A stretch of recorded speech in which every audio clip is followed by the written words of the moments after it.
semuanya, Assalamualaikum warahmatullahi wabarakatuh. Ketemu lagi ya, masih sama Ibu di channel ini. Dan kita akan coba explore bareng-bareng tentang salah satu sistem organ yang ada kaitannya dengan aplikasi yang tadi aku sedang lakuin, yaitu olah vokal. Berarti sistem apa coba? Mantap, sistem pernapasan atau sistem respirasi gitu ya. Dan untuk konsep kali ini itu kita akan coba bahas organnya apa aja, kemudian juga mekanisme pernapasan itu seperti apa, jenis-jenis udara itu ada apa saja, bagaimana perjalanan udara CO2, ada juga kelainan ya sebagai sampelnya. Dan kelainannya tuh yang lagi bener-bener up to date, yang membuat kita sekarang seperti ini di dunia. Wis, viral sekali ya konsep yang akan kita bahas kali ini. Dan langsung aja pengen ngecek ya, coba organ respirasi dari luar ke dalam. Satu, keren. Hidung mengandung apa kalau untuk yang menyaring udara, memfilter udara? Mantap, ada silia. Lalu kalau si kotorannya itu menempel di apa? Di mukus, keren banget.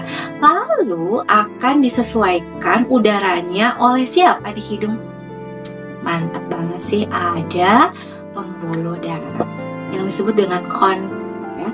Lalu setelah itu akan masuk ke saluran pernapasan, yaitu mantap banget, ada faring. Oke. Lalu ada apa tuh kalau pita suara? Laring, keren banget. Lalu selanjutnya ada yang berdampingan dengan esofagus. Oke, trakea. Dong trakea, dong tenggorokan, sama aja ya. Lalu selanjutnya akan masuk ke cabang trakea yang disebut dengan bronkus. Mantap. Lalu akan bercabang lagi bronkusnya menjadi bronkeolus. Jadi ada bronkus, bronkeolus, dan ada gelembung-gelembung di bagian ujung bronkeolus yang disebut dengan, mantap sekali, alveolus. Dan langsung saja kita lihat tabel fungsi juga organnya ya. Jadi organ sama fungsinya kita lihat di tabel berikut ini.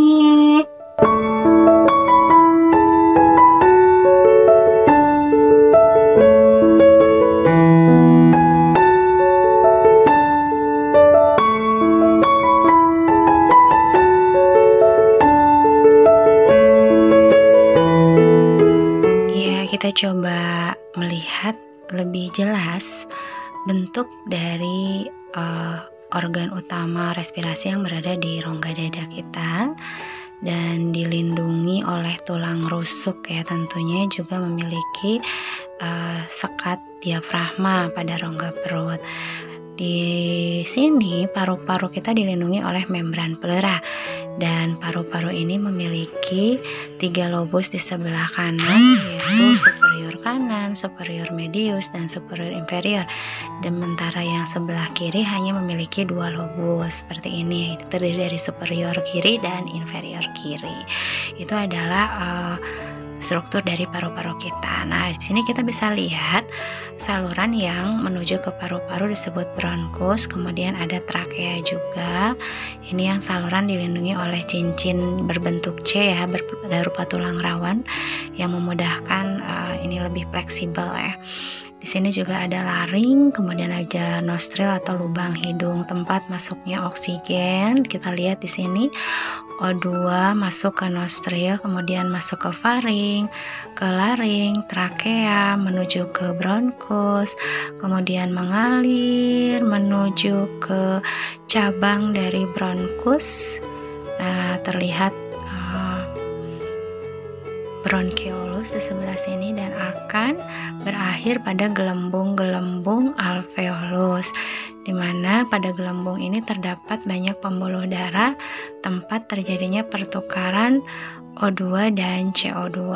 Nah, di sini kita lihat ada ruang alveolus dan pori-porinya ya, tempat difusi dari O2 dan CO2. Kalau warnanya merah berarti membawa O2. Nah, ini biru ya, berarti kan dia sudah mengangkut CO2 dan siap dibawa keluar. Jadi kalau tadi tuh alur masuk ya, namanya alur inspirasi. Nah, sekarang di sini ada alur keluar gitu. Tuh kalau yang berwarna merah berarti dia mengikat mengikat oksigen. Kalau yang biru mengikat karbon dioksida. Tuh terjadi pertukaran. Nah, karbon dioksida akan diangkut, alurnya berbalik ya, berarti melewati bronkiolus, kemudian kembali tuh alurnya melewati bronkiolus, kembali lagi ke cabang dari trakea yaitu bronkus, kemudian mengalir ke trakea, dan akhirnya keluar berupa CO2 dan uap air. Itu proses dari ekspirasi. Jadi proses pernapasan terdiri atas proses inspirasi, maksudnya O2 menuju ke paru-paru, sementara proses kebalikannya adalah proses ekspirasi, di mana CO2 dan uap air akan dikeluarkan kembali dari organ pernapasan. Ya, selanjutnya kita bicara tentang mekanisme pernapasan yang terbagi menjadi dua. Ada mekanisme pernapasan dada dan perut ya. Kita mulai dengan pernapasan dada.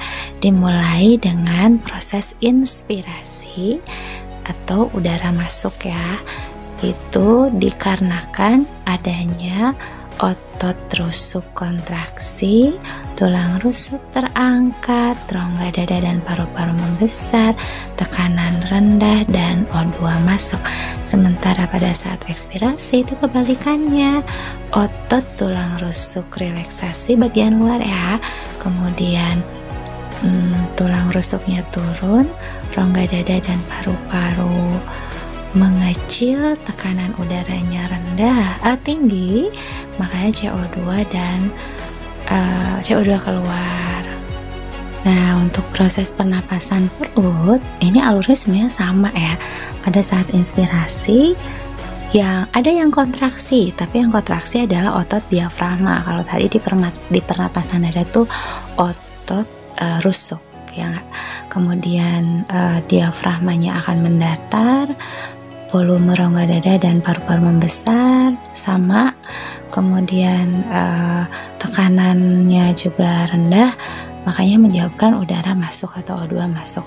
Sementara pada saat ekspirasi atau pengeluaran udara, ini otot diafragmanya relaksasi, jadi kebalikannya, diafragmanya akan melengkung seperti terlihat pada gambar, rongga dada dan paru-parunya akan mengecil, tekanannya tinggi, dan oksigennya CO2-nya keluar. Jadi yang harus diperhatikan kunci antara pernapasan dada dan perut itu perbedaannya ada yang kontraksi itu pada saat inspirasi berbeda. Kalau rusuk itu berarti pernapasan dada, kalau diafragma berarti pernapasan perut gitu ya. Dan kalau inspirasi itu pasti rongga dada dan paru-parunya membesar, sementara kalau ekspirasi itu rongga dada dan paru-parunya mengecil. Jadi bisa terlihat perbedaan detailnya di situ.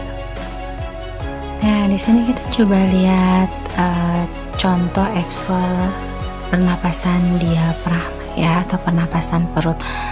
Nah, kita coba meletakkan buku di atas perut kita, kemudian didorong oleh nafas kita dengan menggunakan pernapasan perut, dan itu akan membantu kita melatih otot-otot kita supaya vokal kita bagus ya, terutama untuk yang suka bernyanyi gitu kan ya. Itu bagus banget ini latihannya. Tuh bisa kita lihat. Kemudian juga dengan posisi berdiri sama meletakkan buku. Jadi patokannya kalau buku kita terdorong oleh otot perut kita, berarti kita sedang melatih mekanisme pernafasan kita gitu ya. Nah, ini dengan bantuan tangan juga. Nah, tuh terlihat ya, powerful ya, terdorong bagian perutnya dengan nafas kita. Ini bisa membantu kita melatih pernafasan diafragma. Oke, Next kita coba body knowledge yuk tentang perjalanan O2 sama CO2. Title-nya dulu ya. Perjalanan O2 dan CO2, oke? Nah, kita mulai dari O2 masuk ke hidung, kemudian faring, laring, trakea, bronkus, bronchiolus, alveolus. Lalu O2 akan mengikat hemoglobin. Ini hemoglobin ya, yang ada di dalam darah, sel darah. Nah, ikatan antara O2 dan hemoglobin membentuk oksihemoglobin. Jadi sekali lagi, O2 berikatan dengan hemoglobin menghasilkan oksihemoglobin dan berjalan-jalan ke seluruh tubuh sampai akhirnya masuk ke dalam ke dalam sel. Di dalam sel oksihemoglobin cerai ya di sini ya. Berarti putus ikatannya antara oksigen dan hemoglobin. Jadi masing-masing lagi. O2 akan mencari pasangan baru dan itu adalah glukosa. Di mana mereka setelah menikah akan punya anak 3. Ada H2O, minum ya air ya. Kemudian ada CO2 kita ya, dan ada energi gitu. Jadi setelah jalan-jalan nikahnya sama hemoglobin di awal pas bulan madu, kemudian ketemu sama glukosa. Aduh, selingkuh deh ya di sini ceritanya. Dan akhirnya dari hasil perselingkuhan mereka kemudian menikah, punya anak 3. Apa aja? H2O, kemudian ada CO2 dan energi. Bagaimana nasib hemoglobin? Hemoglobin juga punya pasangan baru yaitu H+ ya, di mana H+ bergabung dengan hemoglobin menjadi HB. Oke, di sini ada HB. Oke. Nah, dan tanpa disadari terjadi hubungan yang tidak diinginkan di sini, yaitu antara CO2 dengan H2O. Mereka menjalin hubungan saudara. Aduh, incest ini tidak dibenarkan ya saudara-saudara. Menghasilkan HCO3-.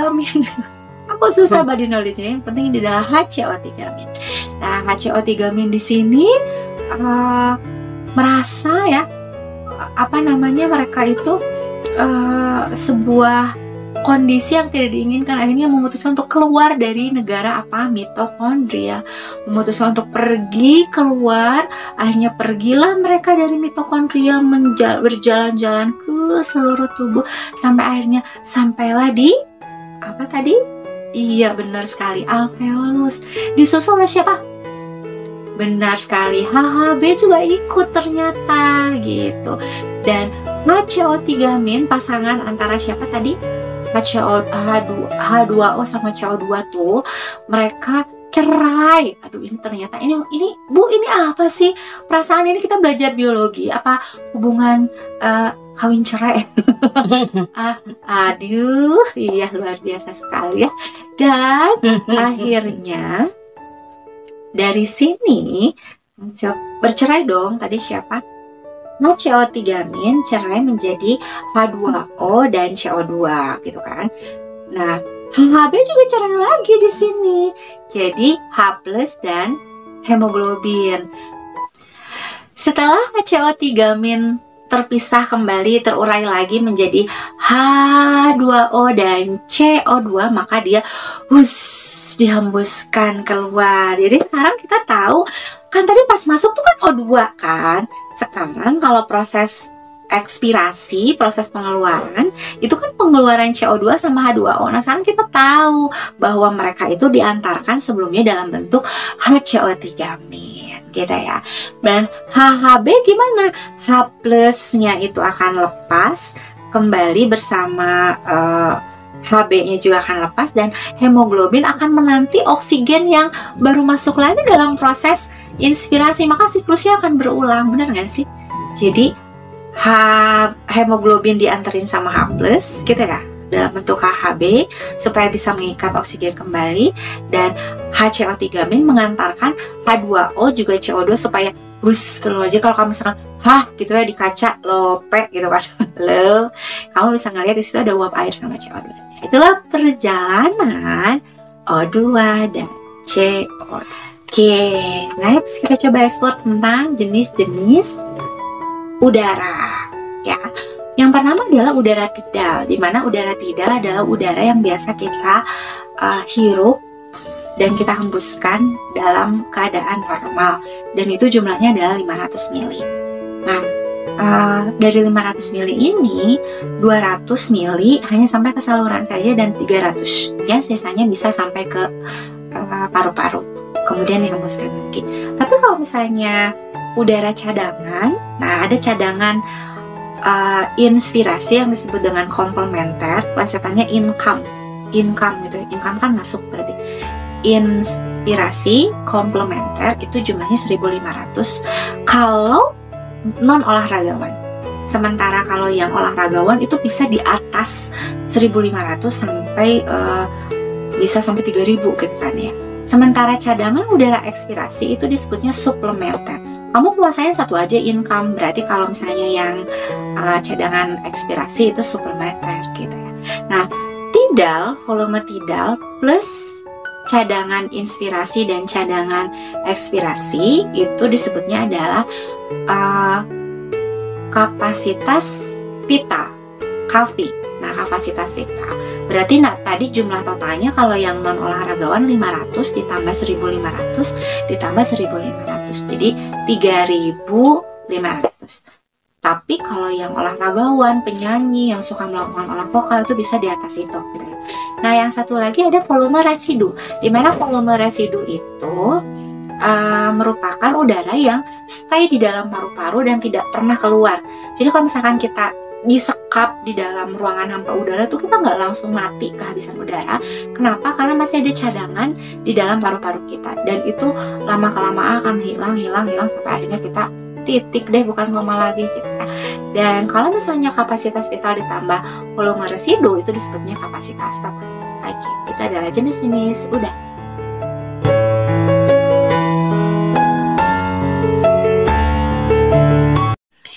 Oke, kita coba bahas 3 contoh kelainan dari sistem respirasi ya.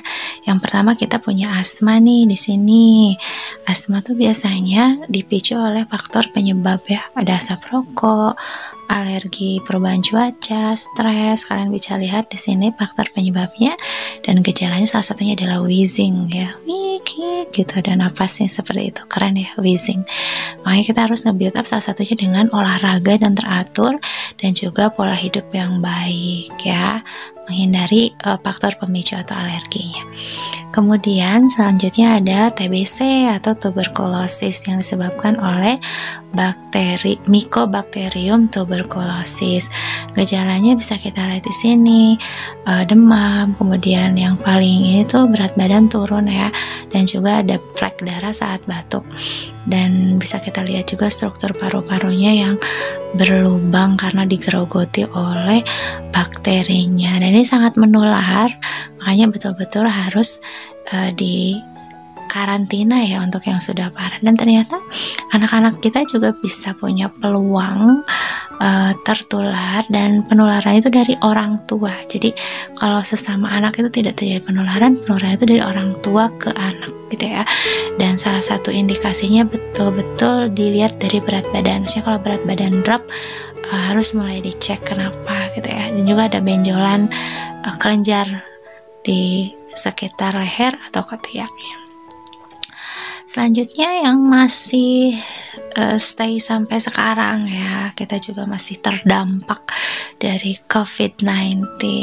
Udah pasti semua sudah tahu seperti apa gejalanya, gejala utamanya dan gejala yang fatal itu adalah sesak napas ya, dan sudah mengalami mutasi. Yang paling terbaru itu adalah EEK, di mana virus mutan ini menular lebih cepat, dan vaksin juga belum bisa menangani untuk mutasi kasus terbaru ini. Dan masih dalam rangka vaksinasi, sudah disiapkan 6 vaksin di Indonesia. Semua sudah mulai dilakukan treatment dengan vaksin ini, dengan harapan bisa menghalau dan bisa membuat tubuh kita lebih kuat untuk infeksi-infeksi yang terjadi. Virus ini ditularkan melalui droplet penderita COVID saat batuk atau bersin, dan bisa juga melalui barang atau benda-benda yang sudah ditempeli droplet tersebut. Kemudian masuk virusnya melalui saluran pernapasan sampai pada akhirnya menuju ke target utama, yaitu paru-paru. Bagian utama dari virus ini salah satunya adalah vakum protein yang akan menempel pada protein ACE2 di semua organ kita, seolah-olah protein ini adalah gagang pintunya yang siap didorong oleh protein dari virus tersebut dalam proses absorpsi ya, menempel. Masih ingat dong pas selitik? Nah, udah nempel, injeksi deh, siap masuk RNA-nya ke dalam sel yang akan diinfeksi. Nah, seperti kita lihat di sini, RNA-nya akan masuk, kemudian mengendalikan semua organel yang ada di dalam sel yang diinfeksi sampai pada akhirnya terjadi proses sintesis dan lisis deh, pecah, hancur, sampai padanya keluar semua virus-virus baru dalam jumlah yang sangat banyak tuh ya, diproduksi dan siap menginjeksi kembali sel-sel sehat lainnya. Kalau misalnya awalnya cuma satu, lama-kelamaan menjadi miliaran ya dalam waktu yang singkat sesuai dengan jenis strainnya dari virus ini. Nah, sistem imun kita tentunya akan langsung merespon pada saat virus-virus ini berada dalam tubuh kita. Cuman virus ini memiliki enzim NSP16 yang sifatnya mengkamuflase dan bisa membuat sistem imun kita tidak mengenali virus tersebut. Malahan si sistem imun kita terkadang menjadi kebingungan dan menyerang organ yang tidak seharusnya. Tapi kalau tubuh kita kuat, semua bisa kembali normal. Jadi antibodi kita bisa mengenali kembali dari virus tersebut ya. Jadi makanya kita harus benar-benar nge-build up sistem imun kita, kecuali kalau sistem imun kita jelek gitu ya. Kalau kita drop tuh sampai pada akhirnya muncul peluang baru, itu terkena pneumonia atau radang paru-paru. Jadi memungkinkan bakteri pneumonia untuk lebih mudah masuk karena kondisi dari sel-sel paru-paru kita udah jelek dan kesulitan bernapas ya, sesak napas parah.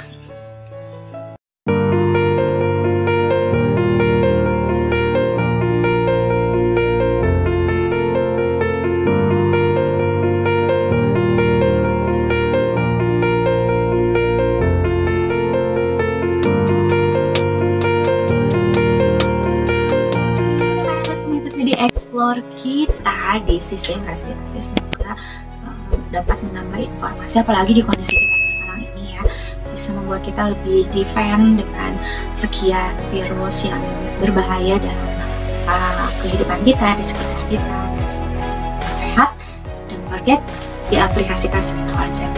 Dan see you at the next video. Assalamualaikum warahmatullahi wabarakatuh.